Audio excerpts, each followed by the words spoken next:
good afternoon and good evening to you all. Welcome to a brand new week. It is Monday the 26th of October and Christmas fast approaching, guys. And this pandemic looks like it's going to have us all down for Christmas. But who knows? We'll see how it all goes. Guys, today's show is about the update on the UK's situation in terms of the pandemic and the lockdowns across the country. Also, I'm bringing you the update on the debate, the last presidential debate of the season, which was held last week Thursday, and just on a couple of bits and pieces just to update you guys on stuff that I think you should know about today.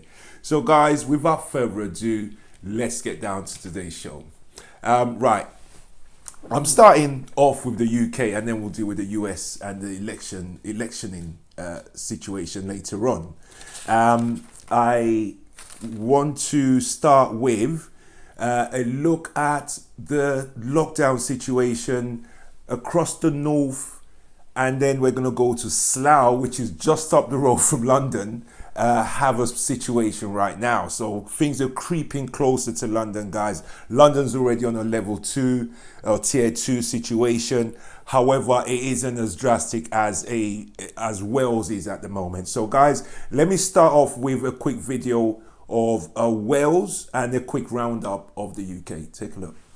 Millions of people across the UK have begun their first full day of tighter coronavirus restrictions. A so-called firebreak lockdown began in Wales last night. South Yorkshire moved into England's top level, Tier 3, just after midnight, leading to the closure of those pubs and bars not serving meals. The Labour Mayor of Sheffield City region said the government must outline a clear and transparent exit strategy from the highest tier of COVID restrictions. John McManus reports. In England, 1.4 million people in South Yorkshire have moved into the highest Tier 3 restrictions, with households barred from meeting in venues and pubs not serving food forced to close. Warrington will follow South Yorkshire from Thursday. And Coventry, Stoke and Slough are now under Tier 2 rules. Nottinghamshire, which is also in Tier 2, is in talks about whether it should move to the very highest alert level, pulling down the shutters and hanging up the close sign. Wales has begun its first full day of a national lockdown, which the Cardiff government hopes will slow the spread of COVID-19. And although supermarkets remain open, they've been told not to sell non-essential items. Over the border, police in Gloucestershire say they're going to check that drivers heading out of Wales have a good reason to be travelling. Meanwhile, the Scottish Government has unveiled its own 5-tier alert system. Restrictions will vary across the country. And all parts of the UK are now watching closely to see if any one nation has discovered the magic formula to stop COVID-19 in its tracks. Welcome back, guys. That's pretty dire what's going on right now. Right. My next video is on Slough, so take a look at what's happening just a few miles outside of London. 160,000 people in Slough in Berkshire began life under tougher coronavirus restrictions at midnight, joining London in Tier 2. The new rules mean no meeting of family and friends indoors. Well, our correspondent Helena Wilkinson is in Slough for us now. Helena.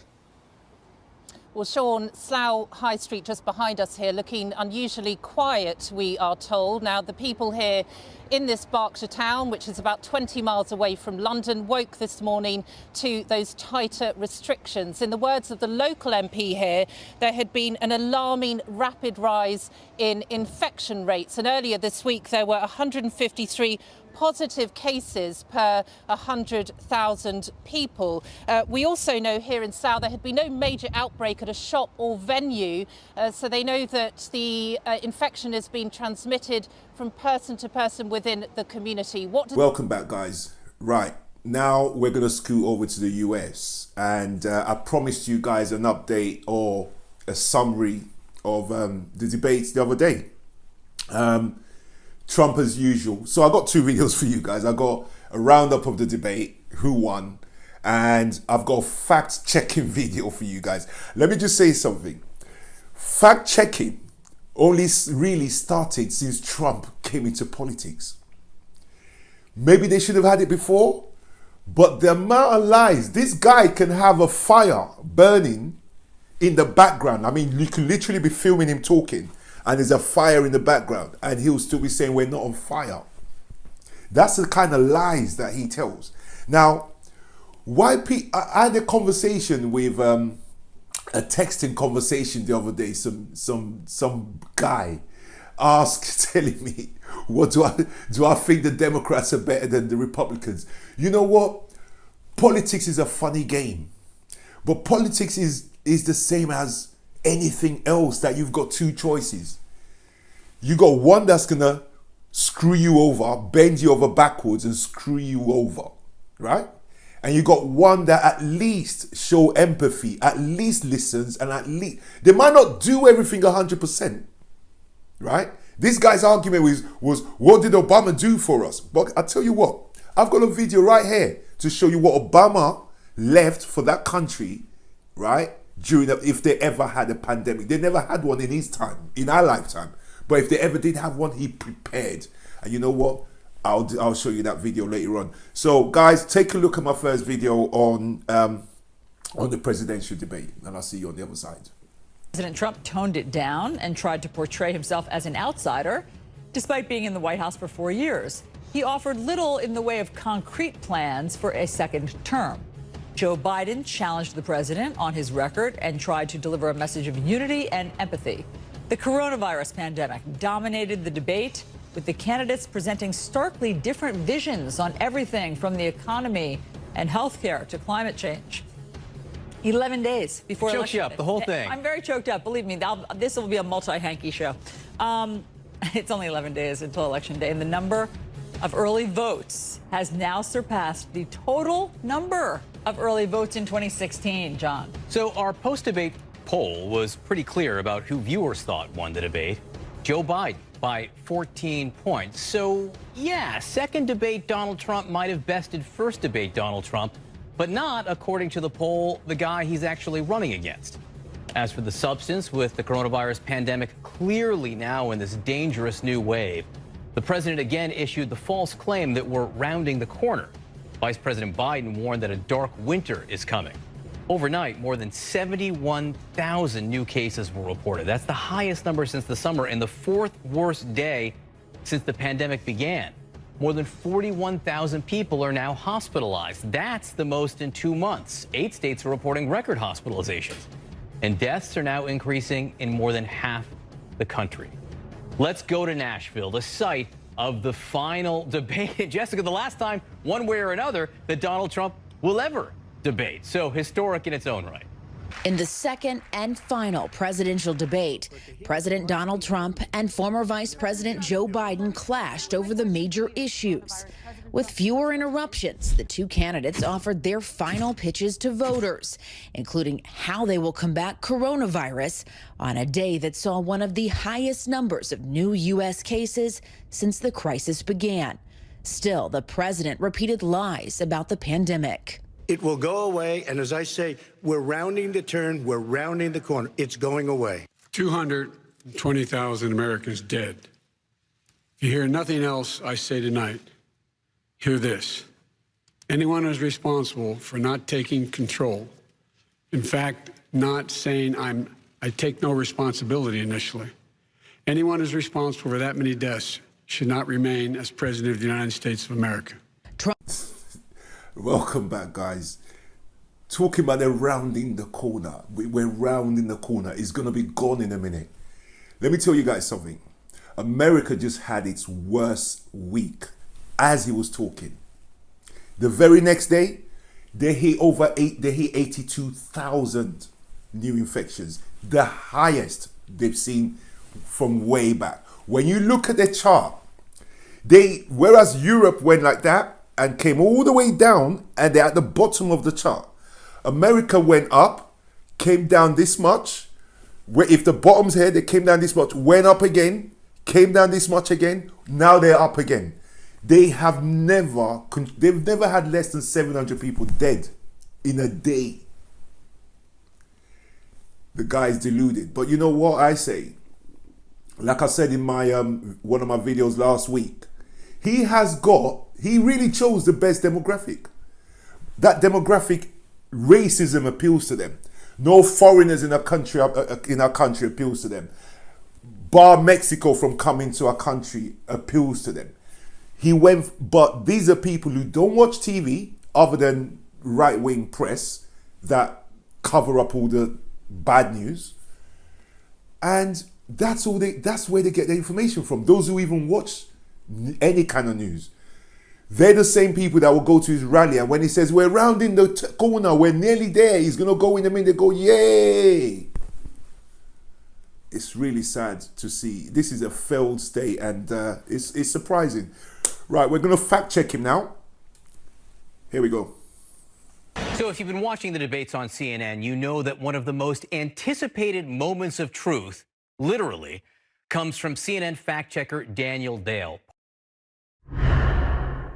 Allison and John, we have a president who's running for re-election on a strategy of deliberate serial dishonesty. And that's what we got from Trump at this debate. In fact, he was somehow more dishonest at this debate than he was during his bombastic performance in the first presidential debate. His very first sentence at this last debate was incorrect. He was wrongly describing a pandemic-related statistic, and he went on from there to again falsely assert that the pandemic is rounding some sort of corner. It's going away. In fact, the situation is getting worse in terms of cases, deaths, hospitalization, test positivity rate. He claimed in that first answer that a vaccine is ready. No vaccine is ready. And he continued to make false assertions about Biden's plans. For example, again asserting that Biden wants to terminate the private health insurance of 180 million people.